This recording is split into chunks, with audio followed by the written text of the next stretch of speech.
The Indian government's Department for Promotion of Industry and Internal Trade, DPIIT, controls thousands of crores in capital allocated specifically for startups, but they operate under a strict, non-negotiable mandate. The state will never directly purchase equity in a founder's company. This isolation is deliberate. Holding direct equity forces the government to assume venture-scale risk, distorts private market valuations through state intervention, and traps high-growth companies in bureaucratic bottlenecks. Because of this strict separation, every rupee of state capital must be routed through external, pre-vetted intermediary structures before a founder can access it. Map the architecture. On one side, DPIIT's consolidated fund. On the other, the startup. Bridging the early stage gap are incubators managing the seed fund scheme. Parallel to this, for the growth stage, alternative investment funds deploy macro capital via Fund of Funds 2.0. To secure state capital, founders must stop treating the government as an investor. Instead, they need to master the exact mechanical parameters of these two specific routing pipelines. The original Startup India action plan relied heavily on policy announcements and tax exemptions. Today, the strategy relies on complex financial engineering. The state views the startup life cycle as two distinct phases. First, a high mortality phase spanning ideation to proof of concept, often called the Valley of Death. Second, the high-growth commercial scale-up phase. The SISFS pipeline was engineered specifically to solve the first phase. It provides survival capital, particularly for hardware and deep tech startups that face early-stage starvation before they have a viable product to sell. FOF 2.0 was engineered for the second phase. It forces institutional liquidity into the domestic market, ensuring that validated, growing startups can scale rapidly without moving their operations offshore to secure capital. To navigate these systems, we need to deconstruct the micromechanics of the early-stage pipeline first. SISFS and FOF are sequential gears in a single capital machine. Understanding how they connect reveals exactly what the government expects from a founder at every stage. The core objective of SISFS is bridging the technical gap between an idea and commercialization. The capital flow begins at DPIIT, but allocation decisions are made by an experts advisory committee. The EAC grants selected incubators up to 5 crore rupees to act as dispersing agents, plus a 5% management fee restricted entirely to administrative costs and due diligence. Here, the founder enters the pipeline, logging into the portal to apply to 3 incubators.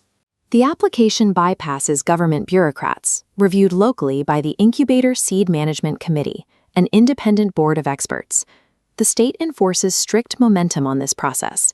From the moment an application is received, the ISMC has exactly 45 days to evaluate the startup, conduct a presentation, and issue a selection or a rejection. By combining a 5% management fee with rigid 45-day timelines, SISFS completely decentralizes seed funding. The state effectively outsources its due diligence to local ecosystem experts who understand the technical merits of the startups in their specific sectors. However, SISFS does not offer flexible capital.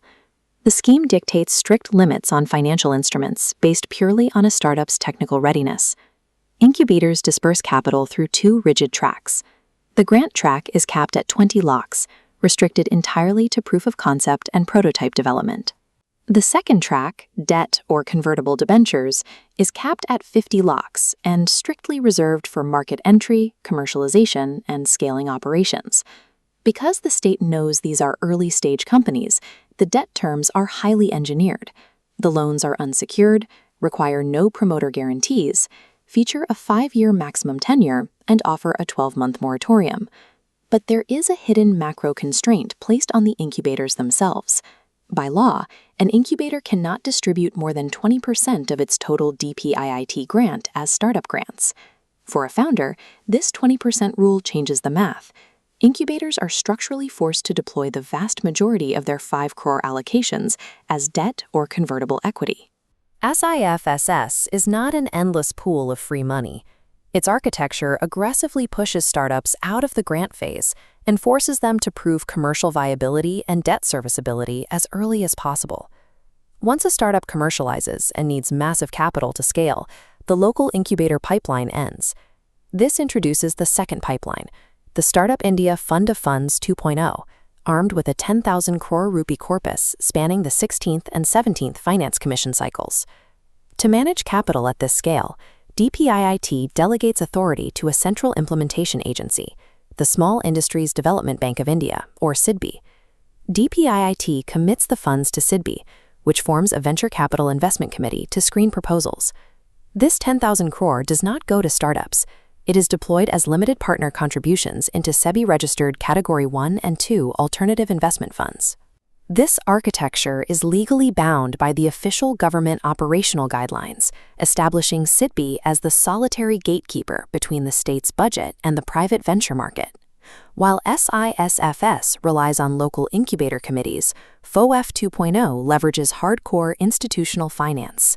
To even touch this kind of state money, a startup must survive the rigorous financial diligence of professional venture capitalists. The core logic of FOF 2.0 relies on leverage. DPIIT never funds 100% of an AIF. Instead, they use state money as bait to force private markets to co-invest. This Annexure 1 matrix dictates AIF private capital multipliers. Deep tech gets 40% state funds for a 1.5x multiplier. Micro VCs, capped at 400 crores, require 2x. Manufacturing requires 1.75x. Generic sector-agnostic funds are penalized with the lowest 25% state cap and highest 2.5x multiplier. If an AIF fails to deploy the full capital before a startup loses its official DPIIT recognition, the rules allow the balance funding to continue out of the committed amount, ensuring the entity is fully nurtured. The multiplier matrix is a macroeconomic weapon. By adjusting these ratios, the government structurally guarantees that their 10,000 crore outlay will force billions more in private capital precisely into domestic manufacturing and deep tech scaling. Between the 50 lakh micro pipeline of SISF and the 10,000 crore institutional pipeline of FOF, where is the government actually prioritizing its capital today? This table shows demand number 11 from the Statement of Budget Estimates for 2025-26. The actual expenditure numbers reveal a definitive shift in state strategy. Look at row 13 for the seed fund scheme. Funding drops from an actual expenditure of 160 crore to a revised 175 crore, before plummeting to a mere 0.01 crore placeholder budget for the 25-26 fiscal year. This budget reduction aligns directly with the market reality. Data tracking platforms indicate the SISFS portal officially closed to new startup applications in May 2026. While the early stage tap slows down, the growth stage pipeline is expanding rapidly. In row 10, Fund of Funds 2.0 receives a massive new allocation of 2,000 crore for the 2025-26 budget year alone. The numbers show that the Indian government has aggressively pivoted its strategy, shutting off the early stage grant tap to flood the growth stage market with liquidity. The state clearly considers its mandate to capitalize early stage incubators largely complete. The central problem of the Indian ecosystem is no longer ideation.